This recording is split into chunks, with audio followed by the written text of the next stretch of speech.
அவர்கள் ஓன் பாண்டில் விடுதலை செய்து விட்டார். இந்த வழக்கை பொறுத்தவரைக்கும் பெயிலில் விடுதலை செஞ்சுட்டாங்கன்னு தெரிவித்துக் கொள்கிறேன். 4 வழக்கு எல்லாம் முடிஞ்சிச்சு, இன்வெஸ்டிகேஷனாக ஓவரு. இது அவரை அலக்களிப்புக்காக போடப்பட்ட வழக்கு என்பது நீதிமன்றத்தில் முறையிட்டோம். இன்றைய தினமே அவர் ஓன் பாண்டில் விடுதலை செய்கிறதா சொல்லிட்டாங்க, பெயிலில் விடுறதா சொல்லிட்டாங்க. இந்த வழக்கு சம்மந்தமாக இனிமேல் அவர் நேராக ஹியரிங் ட்ரையலுக்கு வந்தால் போதும். இதுவரை இந்த 2 வழக்கு மட்டும்தான், 2மே பிணை ஆயிடுச்சு. வேறு எந்த வழக்கும் இன்றைய தினத்தில் நிலுவையில் இல்லை.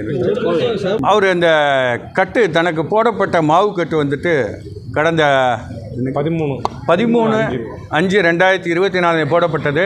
இதுவரைக்கும் புழல் சிறையில் அதை மாற்றலை. கேட்டதுக்கு கோயம்புத்தூர் சிறையிலேருந்து எந்தவித மெடிக்கல் ரெக்கார்டும் வரல, அதனால் மாற்ற மாட்டோன்னு சொல்லிட்டாங்களாம். அதை நேரடியாக நீதிபதியிடம் முறையிட்டார். அதை அவர் பரிசீலனை செய்வதாக சொல்லியிருக்காங்க. அது சம்மந்தமாக என்ன நாளைக்கு தான் தெரியும்.